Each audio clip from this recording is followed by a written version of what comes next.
ये कहानी है बांस से बने अनोखे खिलौने बनाने वाली गरीब टूनी चिड़िया की।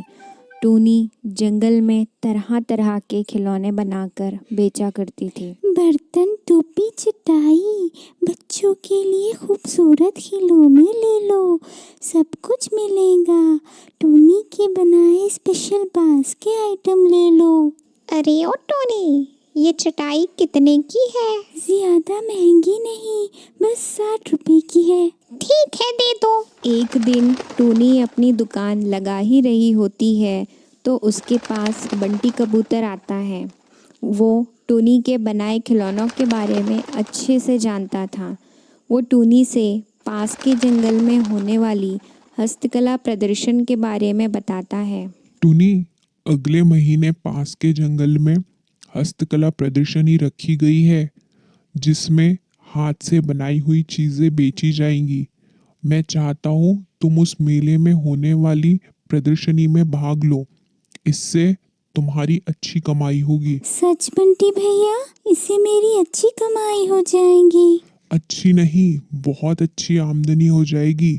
देखना तुम्हारा माल कैसे जल्दी जल्दी बिक जाएगा और 50,000 का इनाम भी तुम्हें ही मिलेगा। फिर तो मैं इस मेले में जरूर जाऊंगी और ये हस्तकला प्रदर्शन भी जीतूंगी। मगर ये सारी बातें टूनी के पड़ोस में बांस की चीज़ें बेचने वाली गौरी कवि सुन लेती है। प्रदर्शनी और 50,000 के इनाम के बारे में सुनकर गौरी कवि बौखला जाती है। ये टोनी 50,000 का इनाम लेंगी, वो भी गौरी कवि के होते हुए? ये तो कभी नहीं हो सकता। चील किस दिन काम आएगा, इसे तो मैं बताती हूँ कैसे भाग लेती है। आई बड़ी इनाम जीतने वाली। गौरी कवि और कालू कौवा चील के खास दोस्त थे। गौरी कवि जल्दी से कालू कौवे के पास सारी बात बताने जाती है और सब बातें उसे बता देती है। ओह, ये टूनी इस प्रदर्शनी में भाग लेने वाली है। ये तो होने नहीं देंगे। चलो हम चील से जाके बात करते हैं। दोनों चील के पास आते हैं और उसे सारी बात बताते हैं। अगर मैं टूनी को इस प्रदर्शनी में जाने से रोक दूं तो इसमें मेरा क्या फायदा होगा? अरे चील भाई, आप तो हमारे अच्छे दोस्त हैं। दोस्ती में कैसा फायदा और नुकसान? ना, ऐसा नहीं होता। मैं बिना फायदे के कोई काम नहीं करता। ये जंगल के उसूलों के खिलाफ है कि मैं किसी को कुछ करने से रोकूं। अच्छा, ठीक है चील भाई, अगर आप टूनी को इस प्रदर्शनी में भाग लेने से रोक देते हैं तो हम आपके लिए ताज़ा शिकार का इंतजाम कर दिया करेंगे। चील सोचता है सौदा तो अच्छा ही है। ठीक है, तुम्हारा काम हो जाएगा। ये टूनी इस प्रदर्शनी में हिस्सा नहीं ले पाएगी। वैसे ये प्रदर्शनी कब है? अगले महीने। ठीक है, तुम दोनों अब जाओ और ये डील के बारे में जंगल में किसी को भी पता ना चले, वरना मैं तुम दोनों का ही शिकार कर दूंगा। जी ठीक है, आप फिक्र ना करें, ये हम दोनों के बीच में ही रहेगा। फिर कालू कौवा और गौरी कवि खुशी खुशी घर आते हैं। एक दिन चील टूनी के घर जाता है और दरवाज़ा खटकाता है। टूनी अपने 2 बच्चों के साथ रहती थी। कुछ समय पहले उसके पति की मौत हो चुकी थी। टूनी दरवाजे की आवाज़ सुनकर चौंक जाती है कि इतनी रात में कौन आ गया।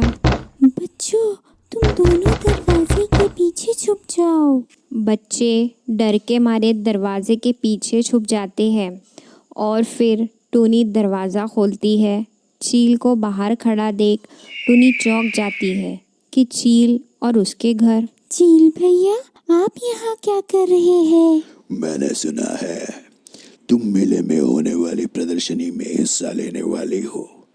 अगर ये सच है तो उसमें हिस्सा लेने का भूल जाओ, वरना अंजाम अच्छा नहीं होगा। ये कहकर चील वहाँ से चला जाता है।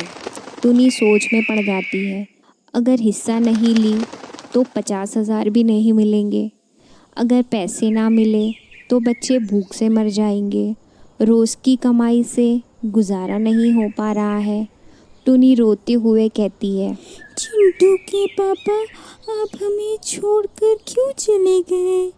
अब मैं क्या करूं? कैसे बच्चों की परवरिश करूं? रोज इन खिलौनों से इतनी कमाई भी नहीं हो पाती कि 2 टाइम का खाना खा सके।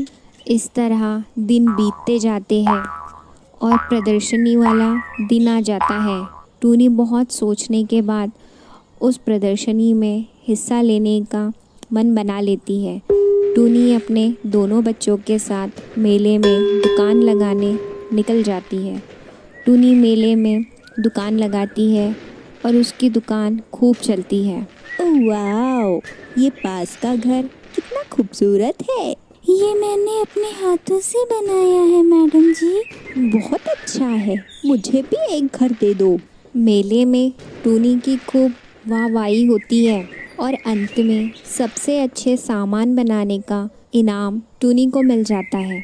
मैं कहता था ना 50,000 का इनाम भी तुम्ही को मिलेगा। लो, पूरे 50,000 का चेक है। शुक्रिया बंटी भैया, आपने मेरी कला की कदर की है।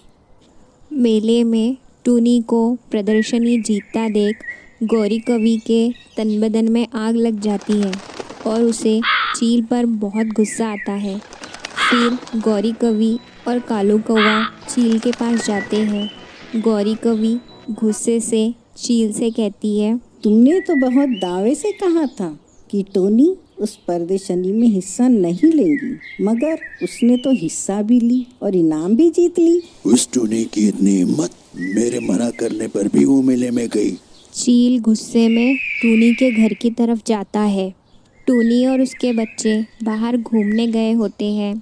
चील टूनी के घर पहुंचकर दरवाज़ा खटकाता है। टूनी को घर पर ना पाकर उसका गुस्सा और बढ़ जाता है। घर के पास में आग को जलता देख चील उसी आग से टूनी के घर में आग लगा देता है। जब टूनी अपने बच्चों के साथ घर लौटती है, वो घर पूरा जल चुका होता है, बस राख रह जाती है। टूनी ये सब देखकर रोने लगती है। माँ, हमारा घर तो जल चुका है, अब हम कहाँ रहेंगे? फिक्र मत करो मेरे बच्चों, हम जल्दी ही कोई रास्ता ढूंढ लेंगे। टूनी बहुत हिम्मती होती है, वो हिम्मत नहीं हारती। टूनी के पास हुनर था, वो बाँस इकट्ठा करके बहुत सुंदर बाँस का घर बनाती है।